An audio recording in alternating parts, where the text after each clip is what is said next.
So far in this course, we've talked about how to create target markets, and then we talked about the various digital channels where our targets aggregate. Therefore, we can utilize those channels to reach our target. This is where many people stop on their journey of understanding digital marketing, and that's a shame. We want to explore the process in between, and the thing between a channel and the target is our content. It can be push content to interrupt the customer, such as an ad, or pull content to attract the customer, like with blogs and articles. Either way, the thing between the channels and our targets is content. What makes up the content, what it says, how it looks, that's all relevant.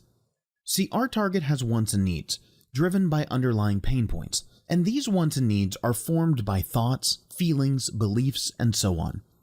From a very technical perspective, what we're doing is creating content using words, colors, shapes, images, sounds, and maybe other elements to provide information or entertainment, all to create a perception. According to a field of study called semiotics, these elements are signs. They represent packets of meaning, and we assemble them in a way that aids the target in deciphering our meaning. In other words, we're doing what's referred to as meaning making with our content. There are really good resources online regarding semiotics, detailing the terminology such as the infographic shown here. What we care about, however, is a subset of this information. Let's draw a circle, then split it in half horizontally. The field of semiotics studies a sign. A sign is comprised of a signifier, or the thing that's being used to relate to some concept, and the signified, which is the concept being conveyed. It works like this. I say the word pizza, or show the word on screen. Pizza. That's not much different than saying eehoo, which isn't a real word as far as I know, except pizza and eehoo prompt two drastically different responses within your brain. Pizza made you think of, well, pizza. And saying eehoo just made you confused. But that's why we'll go back to pizza. Again, we've signaled pizza by using the written word pizza, composed of letters, as a signifier. What if I now changed the keyword composition? Yeah, remember keywords? Instead of pizza, let's say pizza slice. No longer are you thinking of the whole pizza, but now just a slice. I think you're probably onto me by now. We were using keywords as signifiers, and their simple act of slightly modifying the signified produced a different sign. We used these different signs to appeal to different people, but also to the same person at different times. Consider going to the pizza parlor on a lunch break at work. Do you want the whole large pizza or the slice? Probably just a slice or two, unless you want to hurt after your lunch break.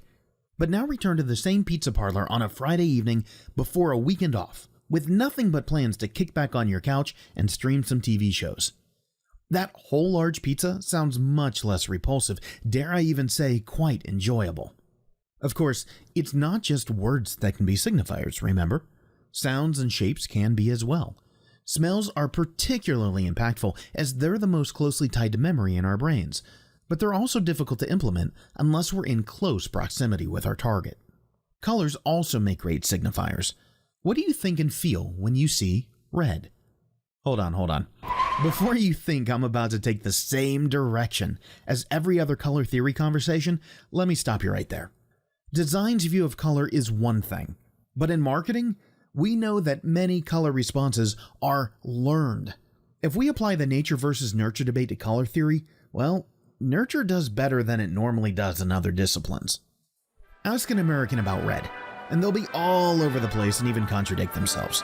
Anger and rage, but then love. Love ya. And now to aggression and power. We often psychologically justify this by saying red signifies passion because love and hate are both expressions of passion, albeit of a different polarity. But then ask a Chinese person, and you might get the concepts of unity and luck thrown in for the color red. We can't really rectify passion and unity, much less luck and anger. Then you'll hear some color theorists say red is energy, excitement, or hunger. Wait, hold on. Hunger? Let's take this further. You've probably heard that restaurants, especially of the fast food variety, tend to use red as a prominent color because it increases hunger. That's nice, except we have zero proof of that. Now I know I've seen it claimed as well, but here's where that proverbial rabbit hole ends. It ends with studies that show that red can trigger an elevated heart rate. The theory supposes that if your heart rate speeds up, so too must your metabolism. And if your metabolism increases, then you'll be hungry faster. The actual biological response to red is potentially heightened awareness due to millions of years of evolutionary experiences of red indicating danger in the form of toxic berries and other species signaling aggression or danger. But then, it's also the color of flirtatious blushing. Oh my. So, no wonder we're so confused about how to interpret red. Now, I'm not saying that such a weak connection isn't a decent reason for incorporating red in so many fast food logos, but the reason we really do, in the case of fast food, is the McDonald's effect. When we position our brands, the work doesn't involve just identifying points of difference or differentiation. It's also about being similar in many ways that are known and comfortable to the customer. When product designers get too excited and talk about a whole new and completely different product, something that changes everything, we in marketing hope that they're adopting our promotional hyperbole. Because if they're not, they're virtually guaranteeing a failure, or at least a tiny market, as even the most futuristic and progressive among us categorically resist complete and simultaneous change. Moving on. Color theory says that green represents a type of stability, as triggered by our natural associations with the color through leaves, grass, and so on. Color theorists talk of sentiments like strength, relaxation, and composure.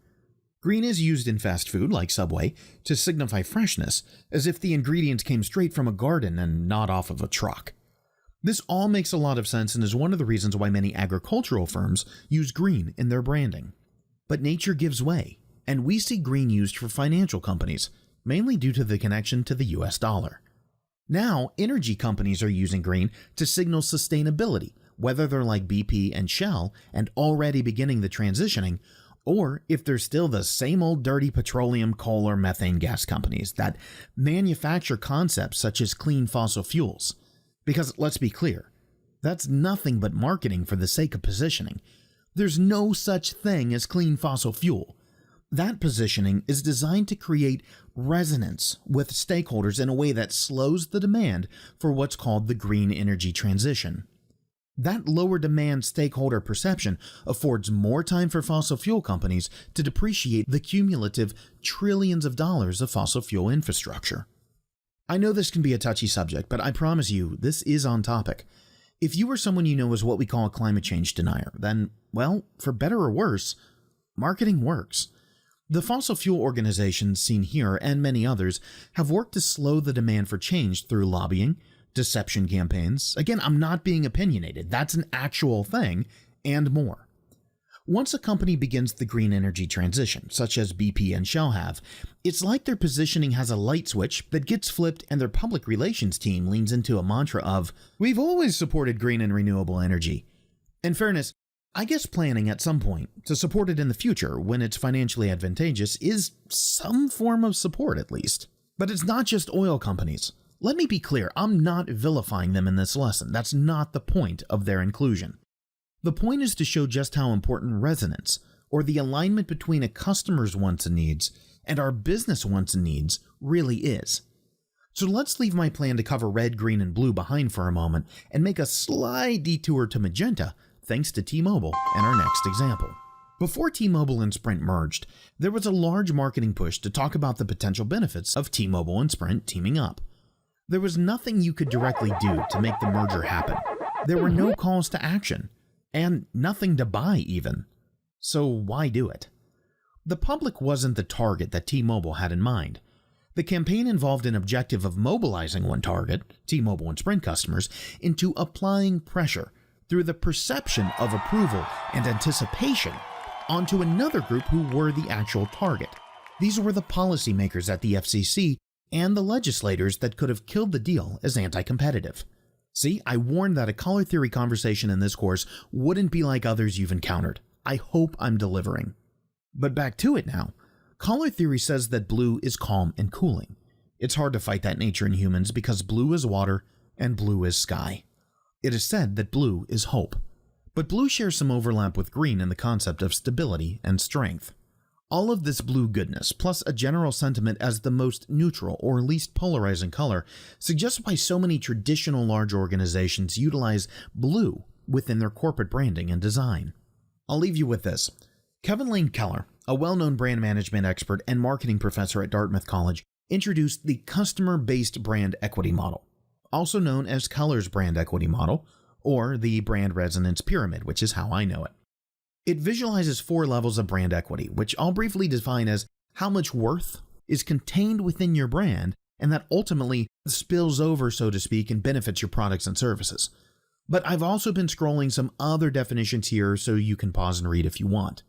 The first step in this model is salience, or defining identity, but don't take this at face value. Sure, salience describes the brand being itself and all that entails, but it also implies timing aspects of that self to the correct moments. We'll cover this more in the buyer's journey topic. The next step in the model is meaning, which Keller states can be generated in 2 ways. 1, the performance of the product in meeting customer needs, and 2, imagery.